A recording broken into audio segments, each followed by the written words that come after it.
ጤና ይስጥልኝ እንደምን ዋላችሁ። የእኩለ ቀን መረጃዎችን አጠናቅረን ይዘን ቀርበናል።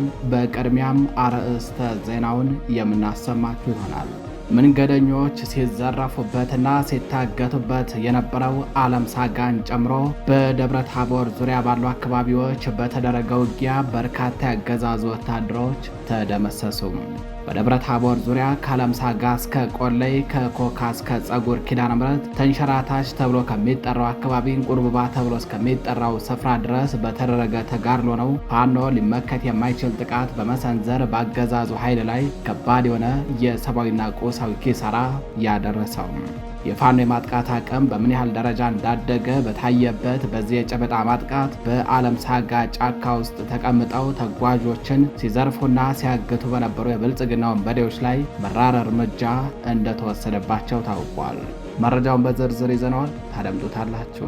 በሌላኛው መረጃችን በቡሬ ግንባር የብልጽግና አገዛዝን አትደግፉም ትቃወማላችሁ በሚል ንጹሃኖችን ሲያስገድልና ሲያሳስር የነበረው የሚኒሻ ጠርናፊ ከነአጃቢዎቹ ተገደለም። ዳምጤ ረጋሳ የተባለው የሚኒሻ ጠርናፊ በፋኖ የልዩ ኦፕሬሽን ምድብተኞች ከነግብረ አበሮቹ ተመቶ ሕይወቱ በማለፉ በዛሬው ዕለት ስርዓተ ቀብሩ እየተፈጸመ ይገኛል።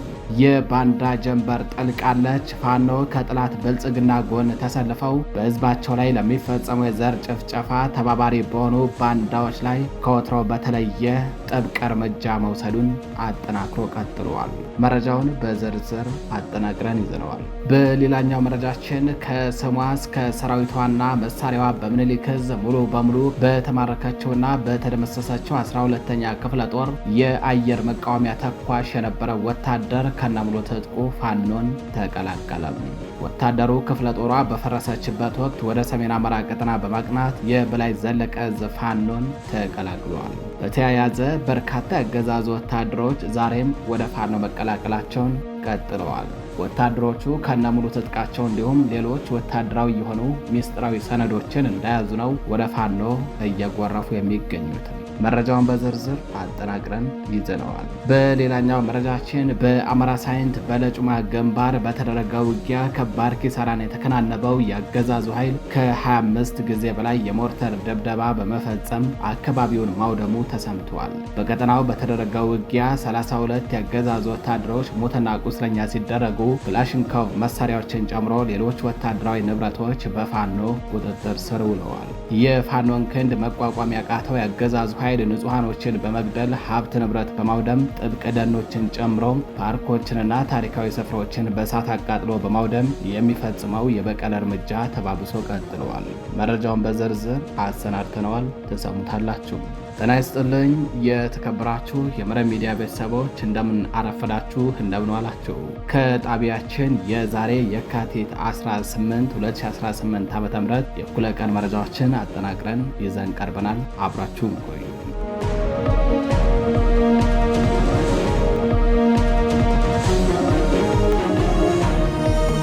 ወደ ቀዳሚው መረጃችን እናልፋለን።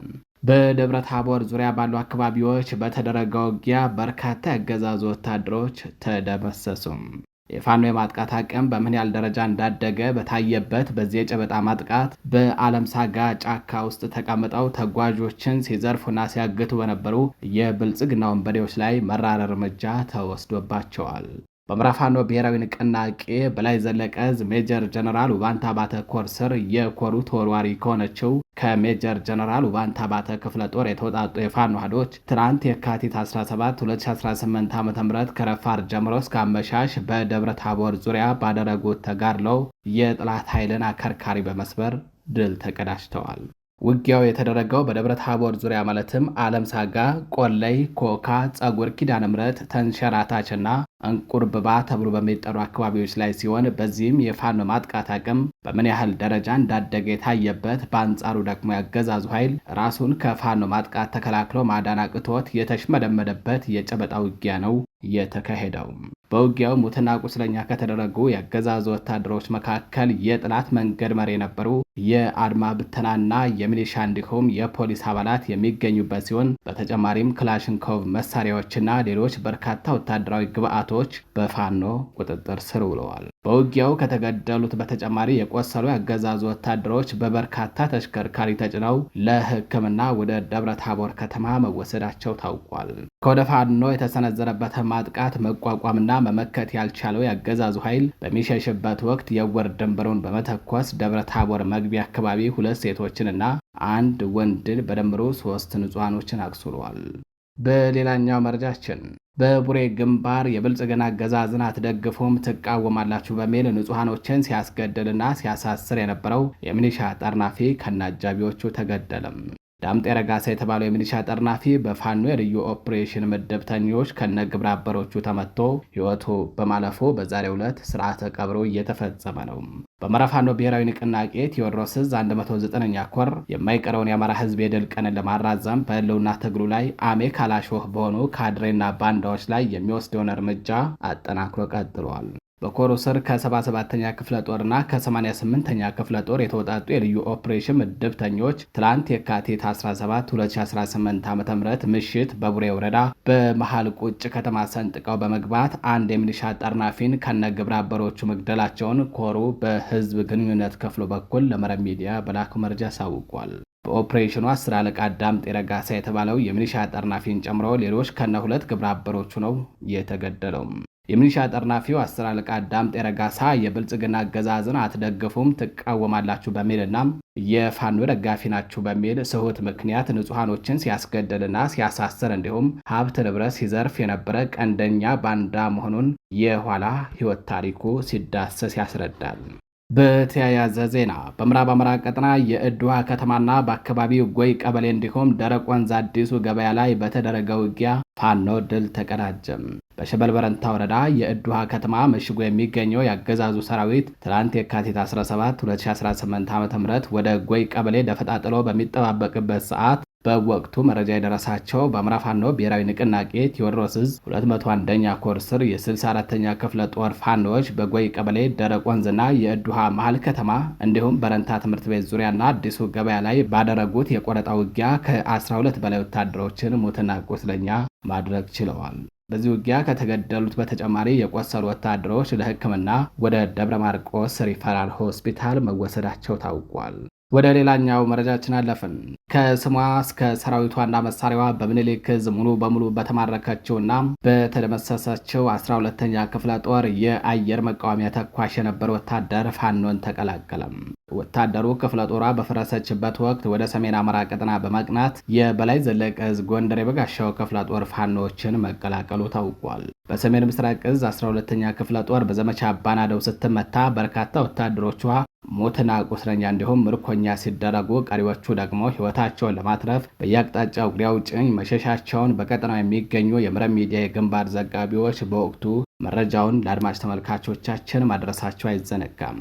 በቀድሞ 12ኛ ክፍለ ጦር የሜካናይዝድ ክፍል ምድብተኛ ዙ 23 ተኳሽ የነበረው 10 አለቃ ሙሃቦ አግማስ የተባለው ወታደር ሕይወታቸውን ለማትረፍ በየአቅጣጫው ከሸሹ ወታደሮች መካከል አንዱ ሆኖ ወደ ሰሜን አማራ ቀጠና በማቅናት በዛ አካባቢ ለሚገኙ የፋኖ ኃይሎች እጁን ሰጥቷል።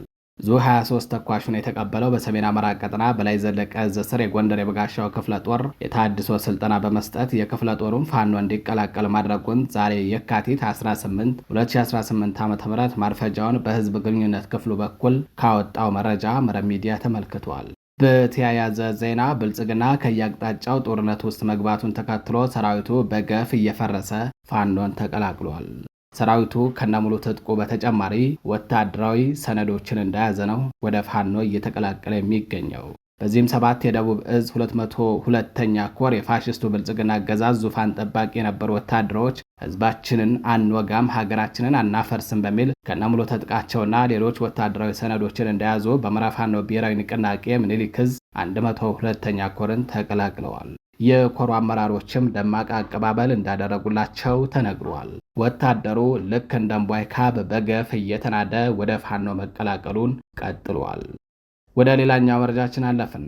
በበለጩማ ግንባር በተደረገ ውጊያ ከባድ ኪሳራ የተከናነበው የአገዛዙ ኃይል ከ25 ጊዜ በላይ ሞርተር ድብደባ በመፈጸም አካባቢውን ማውደሙ ተሰምቷል። በቀጠናው በተደረገ ውጊያ 32 የአገዛዙ ወታደሮች ሞትና ቁስለኛ ሲደረጉ ክላሽንኮቭ መሳሪያዎችን ጨምሮ ሌሎች ወታደራዊ ንብረቶች በፋኖ ቁጥጥር ስር ውለዋል። በአማራ ፋኖ ብሔራዊ ንቅናቄ ምኒልክ ዕዝ ንጉስ ሚካኤል አሊ ኮር ሳጅን አባናደው ክፍለ ጦር የካቲት 15 2018 ዓ.ም ባካሄደው ውጊያ የጥላት አከርካሪን በመስበር አንጸባራቂ ድል መቀዳጀቱ ታውቋል። ተጋድሎ የተደረገው በምስራቅ አማራ ቀጠና ምዕራብ ወረዳዎች መካከል አንዷ በሆነችው በበራሳይንት ወረዳ ልዩ ስሙ በለጩማ ተብሎ በሚጠራው አካባቢ ላይ ነው። በዚያው ውጊያ በሳጅን አባናደው ክፍለ ጦር ስር 4ኛ ሬጅመንት አባላት በወሰዱት የጸረ ማጥቃትና የጸረ ሽምቅ እርምጃ 9 የብልጽግና መከላከያ ሰራዊት አባላት ወዲያውኑ ሲገደሉ ከ23 በላይ የሚሆኑት ደግሞ ቆስለው በሞትና በህይወት መካከል እንደሚገኙ የክፍለ ጦሩ ህዝብ ግንኙነት ክፍል ለመረብ ሚዲያ አስታውቋል። አገዛዙ በውጊያው ከተገደሉበት በተጨማሪ የቆሰሉበትን ከ23 በላይ ወታደሮችን በ5 አምቡላንስ ጭነው ወደ ለጋምቦ አቃስታ ከተማ ለሕክምና መውሰዱ ታውቋል።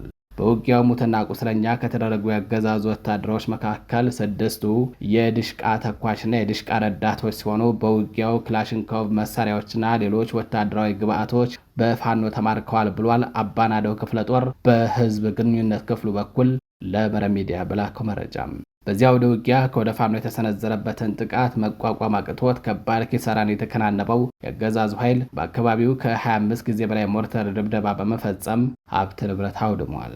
የሞርተር ጥቃቱ ተፈጽሞበት የወደመው አካባቢ የአየር ንብረትን ለመጠበቅ ማህበረሰቡ የደን ችግኞችን ተክሎበት የነበረ አካባቢ ነው። የፋኖን ክንድ መቋቋም ያቃተው የአገዛዙ ኃይል ንጹሃኖችን በመግደል ሀብት ንብረት በማውደም ጥብቅ ደኖችን ጨምሮ ፓርኮችንና ታሪካዊ ስፍራዎችን በእሳት አቃጥሎ በማውደም የሚፈጽመው የበቀል እርምጃ ተባብሶ ቀጥሏል። በተያያዘ ዜና የአብይ አህመድ አገዛዝ በጎጃም ጃዊ ቀጠና ያሉ ከተሞችን ያለ ምህረት እየደበደበ ነው ተባለ። ምንም አይነት ውጊያ በሌለባቸው ትናንሽ ከተሞች ሲቪሊያንን ብቻ ኢላማ ያደረጉ የጀትና የኤርክራፍት እንዲሁም የድሮን ድብደባዎች ቀጥለዋል። ትላንት የካቲት 17 2018 ዓ.ም በጃዊ ቀጠና ሳዋታ፣ ኩንብር ብሔራዊ የሚባሉ ትናንሽ ከተሞችና አካባቢዎች ላይ ከጠዋት እስከ ዛሬ እኩለ ሌሊት ድረስ ድብደባዎች ተፈጽመዋል። አብይ አህመድ ከዩናይትድ አረብ ኤምሬትስ የተበረከቱለት ቦምቦችንና ሮኬቶችን ብቻ ሳይሆን በደርግ ዘመነ መንግስት ከራሽያ የገቡ እስከ 500 ኪሎ ግራም የሚመዝኑ እንደ ፋብ አይነት ቦምቦችን በብዛት እየጣለ መንደሮችን እያወደመ ነው ሲል የአማራ ፋኖ ብሔራዊ ንቅናቄ ህዝብ ግንኙነት መምሪያ ኃላፊ አርበኛ አስረስ ማረ ዳምጤ በማህበራዊ ትስስር ገጹ ባወጣው መረጃ አሳውቋል። በተያያዘ ዜናም ፋሽስቱ አብይ አህመድ የገጠር ታዳጊ ከተሞችንና መንደሮችን ኢላማ ያደረገ ከባድ መሳሪያ በማስወንጨፍ ንጹሃኖች ላይ ጭፍጨፋ እየፈጸመ ነው።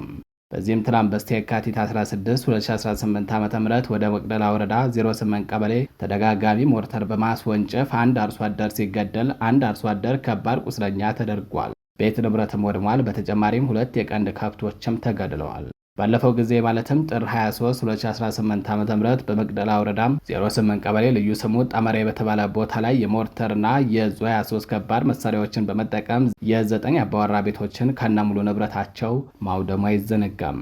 ይህ ወንጀል እንዲፈጸም ያደረገው በጊዜው ግንባሩን ሲመራ የነበረው ኮሎኔል ቤቶቹን እንዲወድሙ ትዕዛዝ መስጠቱን በጊዜው የኮሎኔሉ አጃቢ የነበረውና አሁን ላይ አንድ ማካሮቭ ሽጉጥና አንድ ጥርጥር መሳሪያ ይዞ በምኒልክ ዕዝ ልጅ ኢያሱ ኮርን የተቀላቀለው አጃቢው ምስክርነት ሰጥቷል። የፋሽስቱ አገዛዝ ብልጽግና ዙፋን ጠባቂ ሰራዊት ጥር 23 ካቃጠላቸው 9 ቤቶች በተጨማሪ ትናንት በስቲያ የካቲት 16 2018 ዓ.ም አንድ ቤትን በማቃጠል ቁጥሩ ወደ 10 ከፍ አድርጎታል። ወደ ሌላኛው መረጃችን አለፍን። ዓለም አቀፉ የጋዜጠኞች ጥበቃ ኮሚቴ የኢትዮጵያ ባለስልጣናት በሽብርተኝነት ወንጀል ተከሰው የሞት ወይንም የዕድሜ ልክ እስራት ሊፈረድባቸው የሚችሉ 4 ጋዜጠኞች ጉዳይ በግልጽነትና በፍትሐዊነት እንዲታይ ጥሪ አቀረበ። ተቋሙ ትላንት የካቲት 17 2018 ዓ.ም ባወጣው መግለጫ በጋዜጠኞቹ ላይ እየተካሄደ ያለው የፍርድ ሂደት ዓለም አቀፍ ደረጃውን የጠበቀ የሕግ ጥበቃ እንዲደረግለት አሳስቧል። ለ3 ዓመታት ገደማ በእስር ላይ የሚገኙ ጋዜጠኞች ጎበዜ ሲሳይ፣ መስከረም አበራ፣ ገነት አስማማውና ዳዊት በጋሻው ሲሆኑ የታሰሩትን በአማራ ክልል በነበሩ አለመረጋጋት ዙሪያ በሰሩት ዘገባዎች ምክንያት መሆኑን መግለጫው ያስረዳል። አማራ ድምጽ ሚዲያ ዘጋቢ የሆነው ጋዜጠኛ ጎበዜ ሲሳይ ግንቦት 2018 ዓ.ም በጅቡቲ በቁጥጥር ስር ውሎ ግልጽ ባልሆነ ሁኔታ ለኢትዮጵያ ተላልፎ መሰጠቱ የሚታወስ ነው። የፌዴራል ከፍተኛ ፍርድ ቤት የካቲት 27 2017 ዓ.ም አቃቢ ሕግ ያቀረበው ማስረጃ ጋዜጠኞቹን የሚያስከስስ ነው ብሎ በመወሰኑ ተከሳሾቹ በመጪው ግንቦት ወር የመከላከያ ምስክሮቻቸውን ያሰማሉ ተብሎ ይጠበቃል። ኢትዮ ንቃት መስራች መስከረም አበራ፣ የኢኔታ ሚዲያ ዘጋቢ ገነት አስማማውና የ4 ኪሎ ሚዲያ አዘጋጅ ዳዊት በጋሻው ከመጋቢት 25 እስከ ሚያዝያ 5 2015 ዓ.ም ባሉ ቀናት ውስጥ በቁጥጥር ስር መዋላቸው ይታወሳል። የጋዜጠኞች ጥበቃ ኮሚቴ ሲፒጄ ጋዜጠኞቹ ለረጅም ጊዜ በእስር ላይ መቆየታቸውንና የተመሰረተባቸው ክስ ከባድነት በኢትዮጵያ ፕሬስ ነጻነትና በፍትህ ስርዓቱ ላይ ከፍተኛ ስጋት እንደሚፈጥር ገልጿል። በመሆኑም ባለስልጣናት ዓለም አቀፍ የሰብአዊ መብት ድንጋጌዎችን በማክበር ጋዜጠኞቹ የሚገባቸውን ፍትህ እንዲያገኙ እንዲያደርጉ በጥብቅ አሳስበዋል። ወደ ሌላኛው የችሎት መረጃችን አለፍን። በነ ቢኒያም ሸጋው መዝገብ 15 ሰዎች ከቂሊንጦ ማረሚያ ቤት የካቲት 17 2018 ዓ.ም በፌዴራል ከፍተኛ ልደታ ምድብ አንደኛ የህገ መንግስትና የጸረ ሽብር ወንጀል ችሎት ቀርበዋል። በመዝገቡ ከተካተቱ 15 በአማራ ማንነታቸው የታሰሩ የፖለቲካና የህሊና እስረኞች መካከል መሐመድ አደም እጅጉ የተባለ ተከሳሽ ጥር 28 2018 ዓ.ም በነበረው ችሎት በ10 ሺህ ብር ዋስትና ተፈቶ ጉዳዩን በውጭ ሆኖ እንዲከታተል የተወሰነለትና የተለቀቀ መሆኑ ይታወቃል። ይሁን እንጂ የካቲት 17 2018 ዓ.ም በነበረው ችሎት አልተገኘም በሚል ፍርድ ቤቱ ስለምን እንደቀረ ምክንያት ሳያጣራ ታስሮ እንዲቀርብ ሲል ትዕዛዝ ሰጥቷል። የዋስትና ክርክር ተደርጎ ከ15ቱ ተከሳሾች መካከል ለአንዱ ብቻ በመፍቀድ ሌሎችንም የተከለከሉ መሆኑን እየታወቀ በዕለቱ ችሎቱ ኮሎኔል ይመራ ብራ ሁለተኛ ተከሳሽና አወቀ 13ኛ ተከሳሽን የዋስትና ክርክርን እንዳያደርጉ እቃወማለሁ፣ የሌሎችንም ክርክር አልቃወምም ሲል አቃቢ ሕግ አስተያየት ሰጥተዋል። ለተከሳሾች ነገሩ ግራ ያጋባቸው መሆኑንም ለማወቅ ተችሏል። አቃቢ ሕግ ምስክሮችን ለመስማት በሚል ለየካቲት 27 2018 ዓ.ም ተለዋጭ ቀጠሮ ሰጥተዋል። በተያያዘ በፌዴራል ፖሊስ ወንጀል ምርመራ ቢሮ በትንሹ ከ70 በላይ የሚሆኑ የአማራ ተወላጆች በገፍ እስር ላይ እንደሚገኙ ተገለጸ። አዲስ አበባ ፌዴራል ፖሊስ ወንጀል ምርመራ ቢሮ ሜክሲኮ የአማራ ፖለቲካና የህሊና እስረኞች በገፍ ታስረው ከሚሰቃዩባቸው የኦህዴድ ብልጽግና አገዛዝ ማጎሪያዎች መካከል አንዱ ነው። በየክፍለ ከተማውና ወረዳዎች ያሉ ማሰቃያዎችና ስውር ማገቻዎችን ጨምሮ በዋናነት የአዲስ አበባ ፖሊስ ኮሚሽን ማዕከላዊና የፌዴራል ፖሊስ ወንጀል ምርመራ ቢሮ ሜክሲኮ በህገ ስም የሚነገድባቸው የተለመዱ ማሰቃያ ቦታዎች ናቸው። በህግ ስም ተይዘው በአዋሽ አርባ የደቡብ እዝ መከላከያ ካምፕና በሰመራ ማሰቃያ ካምፖች ከፍተኛ ቁጥር ያላቸው አማራ ተወላጆች ለዘረኛው ኦህዴድ ብልጽግና አገዛዝ ባለመመቸታቸው በአሰቃቂ ምርመራ አካላቸው የጎደለበትና ለተለያዩ ቋሚና ጊዜያዊ በሽታዎች የተጋለጡበት ነው። የኢሳያስ ህይወት ያለፈውም ሰመራ መሆኑ አይዘነጋም። አሁን ላይ በፌዴራል ፖሊስ ወንጀል ምርመራ ቢሮ ሜክሲኮ ብቻ በትንሹ ከ70 በላይ የሚሆኑ የአማራ ተወላጆች በግፍ እስር ላይ እንደሚገኙ ለማወቅ ተችሏል። እነዚህ እስረኞችም ከአዲስ አበባ የተለያዩ አካባቢዎች የዕለት ጉርሳቸውን ለመሸፈን ሲሉ ዘርፈ ብዙ ችግሮችን ተቋቁመው በሊስትሮ፣ በሎተሪ አዘዋሪነትና በቤተ ክርስቲያን ጥበቃ ሰራተኝነት ከሚሰሩበት ታፍነው የታሰሩ ናቸው። ለፋኖ አባል ቤት አከራይታልና የአማራ ሙዚቃ በስልክ ይዘህ ተገኝታል በሚል የታሰሩ አሉ። ከክፍለ ሀገር ለሰርግ ተጠርተው በመጡበት በአገዛዙ አፋኞች ታግተው የሚገኙም አሉ።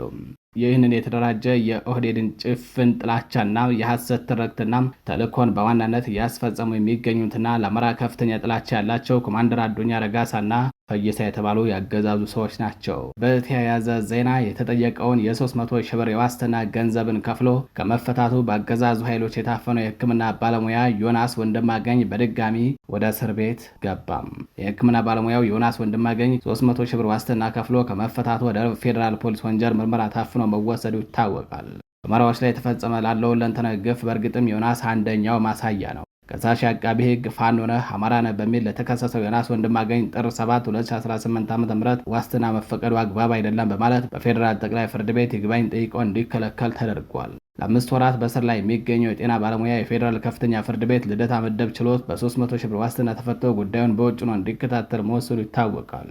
ይህንን ተከትሎ ዮናስ ጥር 14 2018 ዓ.ም ከቂሊንጦ ማረሚያ ቤት ሲወጣ ነገን የማያስቡና ማናለብኝነት ያሸነፋቸው መንግስታዊ ጸረ አማራ ኃይሎች በር ላይ ጠብቀው በመቆየት አፈና ፈጽሞበታል። የፌዴራል ፖሊሶችን እየዘወሩ ያሉት እነ ኮማንደር አዱኛ ረጋሳ ከፍርድ ቤት ትዕዛዝ ውጭም ቢሆን አማራ እስከሆነ ድረስ ቢያፍኑ፣ ቢያሰቃዩ፣ ቢዘርፉም ሆነ ቢገድሉ ለጊዜው ጥያቄ የሌላቸው ራሳቸውን ባለጊዜ ያደረጉ ፍጥሮች ናቸው። የተከበራችሁ የምረ ሚዲያ ቤተሰቦች ለዛሬ የካቲት 18 2018 ዓ.ም ይዘናቸው የነበሩት የእኩለ ቀን መረጃዎቻችን እነዚህ ይመስላሉ። በሌሎች መረጃዎች እስከምንገናኝ ቸር ቆዩ።